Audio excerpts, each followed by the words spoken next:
John Harris, it's good to see you. How are you? I'm well, man. How you doing? I'm great. Hey, thank you, John, for doing this. And thank you for watching this on YouTube or the HoustonTexans.com video channel or listening on Spotify, iTunes, HoustonTexans.com, all those. We appreciate it. And if you're checking us out on YouTube, please subscribe because you'll get this more often and you'll know about it more often. And if you're listening on iTunes, please follow. And that would make a big, big impact on us. We appreciate that. John, OTAs were fun yesterday. I know you had some thoughts, and I was out there on the side. I saw the fun little handshake that kind of was fun as far as the slaps and stuff with CJ Stroud. But a few things stood out to me. Tank Dell was out there catching passes. There was, I think, probably a belief by some that he might not be here till training camp and all that stuff, even though the idea was that he was fine, and he clearly was fine. He was taking part. He was doing stuff. He was out there. The rookies were mixing it up. And number 7, CJ Stroud, doing what he does. And it was just a good-spirited afternoon, early afternoon of work. And my goodness, we're one step closer to the fall and one step closer to real football, John. One of the things that I noticed at rookie minicamp, and I don't know if we talked about rookie minicamp, it wasn't much of a camp. It was just an indoctrination for the rookies. This is how we practice. This is different periods because I think they had 1 offensive lineman. They had 2 players in the secondary. They may have had 3 defensive linemen. I don't even know if they could outfit 11 guys. Quarterback who wasn't going to be around. Yeah, quarterback that was just there on a tryout basis. So I took out of that as I looked around and I went, wait a second. Wow, look at this coaching staff. There's a lot of joy because they were out there all together, but they all knew each other. It's not 100% the same as it was last year. Now there's some coaches that have moved on, but in their place, there are very few coaches that came from outside the building. You know, Rod Wright went from the assistant D-line coach to the D-line coach. So the D-line knew him, and he did a lot in the D-line already. You know, Billy Davis comes over to coach linebackers. He's new, but Dino Vasso still coaching corners. Corey Unland's back in the secondary. You've got Steve Anagoke is also with the secondary. He stayed. Rod's with the defensive line. Obviously, D'Amico and Matt Burke. Offensively, Gerard and Bobby staying. You know, Bill Lazor stayed.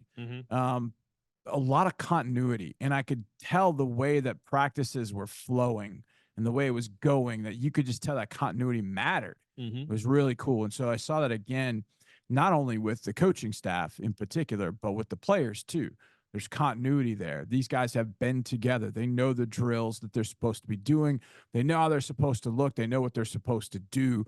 It's not a monkey in a football, if you know what I mean. Right. And they're going about doing things the way that I know that D'Amico wants them to be able to do. But there's just this smoothness to practice because there's continuity there. Yeah. That was one of the things that stood out to me again yesterday. That continuity breeds that confidence and that success, and hopefully that continues. But yeah, it was good to see the guys on the grass. And there are a lot of things that we kind of took. Yeah, they're shorts and T-shirts, but a number of things that I took out of there. What was kind of your biggest takeaway? I mean, you mentioned Tank, but what's kind of your biggest takeaway out of what you saw at OTAs, Drew? Echoing a little bit of what you said, the continuity, and sometimes continuity can be not a bad thing, but a stale thing. Yeah, That's not the case. No, exactly. You're exactly right. You've got such a high quality of things going here. And technically, you are still, and the Texans would never say this, ever, but you are technically still in a rebuild. Despite being good last year, despite, doing what you did, you're still trying to buttress this roster with more talent and depth and whatnot. And you're still in the middle of that process, and they're never going to be satisfied with it. Right. But seeing that continuity and that ease with which things flowed was really, really cool. And I was going to, just stump you with a few, like randomly. These are random little things. Xavier Hutchinson looks a lot bigger, like yoked up in a good sort of way. Yeah. He was a rookie last year. He had been getting ready for the draft, getting ready for the combine, pro day, and stuff like that. He was not getting the football reps and the readiness for playing on an NFL field on Sundays. Well, he was this spring and this winter. and it shows. He looks a little different than he did. Some of the other guys, who looked more yoked up to you or more changed body-wise to you this year versus last? Well, I think there is an obvious candidate for that award, and it's on the offensive line. It's Kenyan Green. Yeah. And seeing Kenyan, it's weird. He's wearing 76. Mm-hmm. He's wearing long white sleeves. He had the black wrist protectors. I don't know, but like almost like a wristband, but they kind of help the wrist. That was Dwayne Brown's outfit. Yeah. That was exactly what Dwayne Brown looked like. And I went, well, I did a double take. I was like, what? And it just shows that he's starting to transform his body. This is something that we talked about when we talked about this, and that was probably in the lab episode back in training camp. Oh my God, Kenyan Green, former first rounder, what's going on? And I said right there, I said, look, he's got to fix what's wrong now. Broken this, sprained that, torn this. He's got to get that fixed and rehabbed so that when you get to January, you can build your body the way that it needs to be. And that's really exactly what has gone on. They had to stop the train, let him get off. Look, the train's going to keep going. It'll stop again and you can get back on. But he got off so he could go rehab everything and then put his body back together. And you look at him and go, okay, that's what an NFL body looks like. And now you start getting your confidence back. Now, I said this when I was on with my friends down at College Station on TexAgs on Wednesday. I said, it doesn't mean he can go out there and play.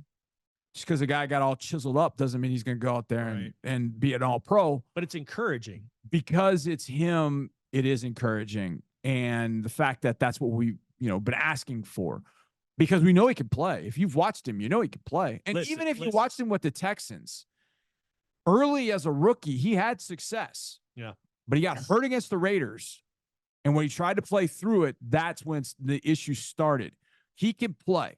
Now it's just a matter of getting that confidence back to show everybody he can play. Yeah. And it's important to remember he's still in the embryonic stage of his career, man. Yeah. He's entering year 2. Basically, yes. I know it's legitimately year 3, but he didn't play last year. Yeah. And like you said, he's been injured here. He was injured from Raiders game, October, November of rookie season through August of last year when it finally, when he got injured and got, put on IR for pretty much for the entire year. So you're entering year 2. At best, he comes out and starts. At worst, he gives you high quality of depth and competition at a spot that really now has a whole heck of a lot of competition because we saw him play there in the preseason. We saw Juice Scruggs play there in the regular season. We saw, why am I blanking? Okay, Jarrett Patterson was a center, but he's somebody who can play guard. Yep. And we saw a lot of different bodies there during that time, during the last year and a half. He's somebody that at the worst case scenario is going to really boost that level of competition to a higher level, John. Absolutely. And, I don't want to say, oh, he's absolutely going to start or anything like that. You don't know because obviously, look, he can get his body right and he can sprain an ankle. And, those things happen. You hate for somebody to be injury prone, and I should say injury prone, just, have some bad luck. But I think Kenyan, dating all the way back to his days at A&M, I think he had some things that he tried to play through. Yeah. And when they just got which to is an admirable, really admirable thing. Absolutely, it is. Yeah. Totally. And I think it was the coaching staff and Nick Caserio and the scouting staff, everybody, the organization just said, whoa, stop the music. Listen, we just have to fix this. You mentioned it. He's a young guy, very young. I think he was 21 when he got here. So look, you just don't know. I mean, I was asked on TexAgs, does it remind you anything? And it's funny because David Nuno brought up Dwayne Brown. And I said, yes and no. I said, Dwayne did struggle the first few years. It was not due to injuries. It was just Dwayne was a project. He had to face all those things that he faced and get past them to show that he really could evolve into a Pro Bowl tackle, which he eventually did. And he gets a lot of credit for that and should get a lot of credit for that. Kenyon's is more, it's the injury. So to me, it reminded me more of Clowney. Clowney, you can it took some time. Some of those things, but the first 2 years, it was microfracture in 14. Then he came back from that, but he wasn't quite where he needed to be or wanted to be in 2015. I remember he was in a locker room after the playoff game, in 2015. He said, I'm going to wreck the league in 2016. Everybody was like, oh, what is this dick? Come on, really? And I was like, okay, that's a good sign. Let's see if it happens. And then he did. He had games in 2016 where he just took over the game and needed to because there was no J.J. Watt. It was Whitney, and it was Whitney Merciless, and it was Devion Clowney. And he did. There were teams that were scared of Clowney. Now, he was not always the sack guy, but because of where Clowney played all over the place, I remember that playoff game against the Patriots. He was incredible. So it took a couple of years to get past those injuries. And I don't know that J.D. ever got where everybody thought he was because of some of those injuries, but he got back to a point where he could be a Pro Bowl defensive end and a Pro Bowl edge player. Still in the league. And he's still collecting a big check somewhere too. And there are people that when he had the microfracture, they're like, yeah, he's got 3-4 years. That's right. It. That is Done. it. No chance whatsoever. He's proved those people wrong. Yeah. I mean, it's year 11 for him in the league. It's remarkable. It really is remarkable. Yeah. Veering off onto another course. Okay. So that was the body transformation. Who was a player who really kind of made you go like, ping? Oh, I didn't notice. What? Hey, one of those not under the radar guys. I just bumped something there. Not one of those under the radar guys, but somebody who has been here. One of the, hey, don't forget about me guys. You and Mark Vandermeer do this all the time. Did you have any, hey, don't forget about me guys that kind of bumped to the fore yesterday that you saw? And it's so hard because it's one practice, but yeah. You know. John Mechie, you brought it back. John Mechie just looked more fluid in everything. I'll say this, and then I'll give you the guy. The guy I actually have as a rookie. So kind of twisting yours into a little bit into the thought that this guy didn't look like a rookie. He looked like he fit in. If you took the names and numbers off the jerseys, you would go, okay, yeah, that guy's your starting tight end, or he's your starting cornerback or whatever the case might be. But Mechie looked like a different dude. But Kate Stover made a couple of plays where you go, okay, that dude looks like he fits. Yeah. He definitely looks like he fits. There's no question. And which is still remarkable considering he was like a defensive end, 2 years ago? Even more so the fact that he played, I don't know how long in the season, probably half the season with an MCL situation. I say situation because I don't know if it's torn, sprained, whatever. He just slapped the brace on and kept playing. But he made some really nice catches. Quarterbacks were looking him up. He did not. The ball was around him. He snatched it. Yeah. And then he turned upfield and was like, okay, this is going to be a problem for people. So it was good to see him out there doing that because you weren't totally full strength at tight end, and seeing him do it, you're like, he fits in. He doesn't look like a rookie. He looks like he's been here a while. And that was one of the first ones that kind of stood out to me in that particular. I'm like, whoa. I'll give you one other one. It's a receiver. He made a catch on a sideline. And I'm just looking at him thinking, he got injured last year, but that dude is 6'3". He's like 210. Jared Wayne from out of Pitt, who was on the practice squad last year, kind of banged up, off big body, long, good hands, can run a little bit. He's definitely a guy you don't want to forget about. But it's tough in that wide receiver position because how do you stacked group, man. Yeah. How do you kind of work your way through? And obviously Stephon Diggs was not there yesterday. So when he's there, God, and then when Tank is back to 100% full speed and 100% every single play, how do you divvy up all the reps there? I don't know how you do all of that, but I know this. 87, Cade Stover, he stood out for sure. Absolutely stood out for sure. As not a rookie. Another weapon to add to the offense. Okay, so how about for you? Well, I want to backtrack actually. And the Kenyan Green conversation we were having on the sideline yesterday, I spent a good chunk of time, probably about 10, 15 minutes, just chit-chatting with John McClain of the Houston Chronicle. And we kind of meandered around, and I knew you would appreciate this. He wasn't comparing anyone, but hearing that conversation and hearing what you just said about Kenyan Green made me think of what he was saying. But he was talking about Haywood Jeffries, wide receiver, taken out of NC State back in '87 in the first round. The GM who took him was saying his name wrong the day that they took him, and he was saying the name of a guy who had played in the AFL. And then Jeffries didn't really do too much as a rookie.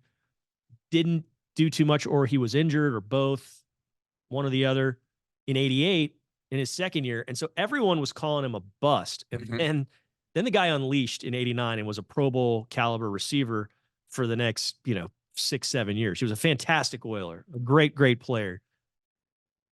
Who's to say that it's apples and oranges? It's different positions, different times, different teams. Mhm. Who's to say that Kenyan Green can't be Sure. like a Haywood Jeffries? Who's to say that in year 3 as a wide receiver with the Houston Texans, John Mechie can't have a big breakout year? Right. It's just important. And McLean's point was, I never call anyone a bust after a rookie season. No, you can't. Much No. less after a second season, because I always go back to being Right. a dummy and saying that about Haywood Jeffries. Being a dummy. And the guy, the guy Yeah. was, I'm paraphrasing, right. but hey, it just took a little bit of time with Haywood Yeah. Jeffries. And there's countless stories throughout sports history, heck, throughout human history. Harry Truman as a president, he was the old. I mean, the tough thing was that last year. And yes, I just compared Kenyan Green circuitously to Harry Truman. You did. That was very well done. The thing is, and what makes it tough is, and you almost have to look at last year's rookie class as an outlier, because those guys came in and adapted so quickly and were at a different level that 2 of them win rookie of the year, and the other one would have made the NFL rookie team if he had stayed healthy. Like, you just don't have that was abnormal. No. You don't have that. And teams that are looking for their quarterback to be CJ Stroud, like, yeah, I mean, good luck. These guys are talented, but man, things really came together for CJ on a lot of different levels. But to expect that out of a rookie class, I mean, we've seen rookies have success. I mean, even JJ, you think back to JJ's rookie year.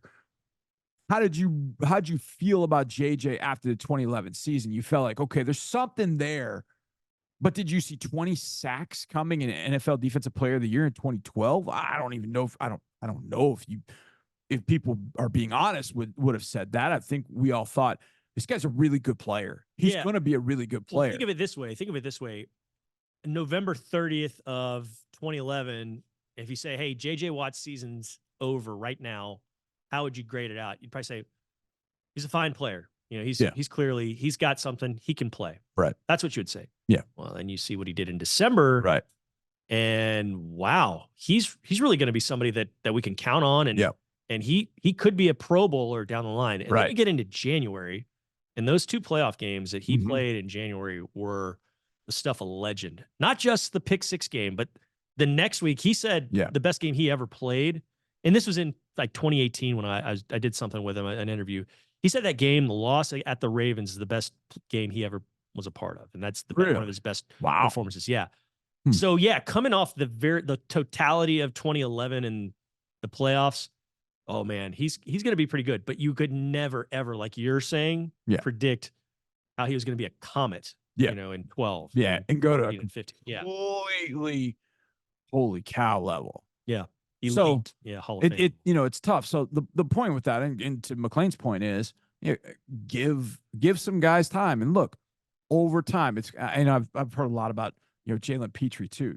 Jalen, it goes the other way too. Jalen had a very, very productive first year. He relied upon to do a lot of different things, and came back in year 2, asked or put in a different kind of safety role, safety position that he really didn't play at Baylor. At Baylor, he was kind of more of a pseudo linebacker, strong safety type. And now he's being asked to do something different. So it took him a while to adapt to a point where he gets out of that Browns game where it didn't go well for him. And then he finished up pretty strong. And look, there are a couple of plays in that Ravens game that are oh so close in Jalen's hands that could have changed the game. And I guarantee you, knowing Jalen Petrie, those are the kind of things that he thought about all offseason. Got to make those plays. And speaking of bodies, I thought he actually had slimmed down a little bit because he seemed to be moving very, very well. Yeah. Very, very well. But he just seemed a little bit slimmer, which, look, in this defense, you got to move. You got to go. So it was kind of interesting to see him. But, that's another guy. Because year 1 was so good, he raised the expectation level. And then year 2, not so good. And look, you don't give up on a guy. No. You don't give up on a guy like that at all. You let that thing play out, and you let him play it out. And I got a feeling Jalen Petrie is going to have a pretty solid year this year. I am lockstep with you on that one. I think he's going to be just fine, and he's going to be a very big part of this defense and part of this team. Clearly, I mean, he's important.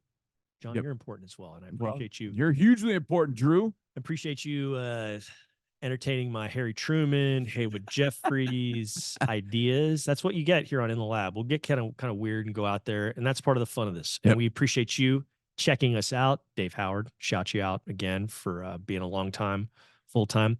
And we'll do this again next week. It's going to be a fun one. The kids will be out from school. What? But we'll be talking about the second week of OTAs, and we'll do it with you. Thanks, John.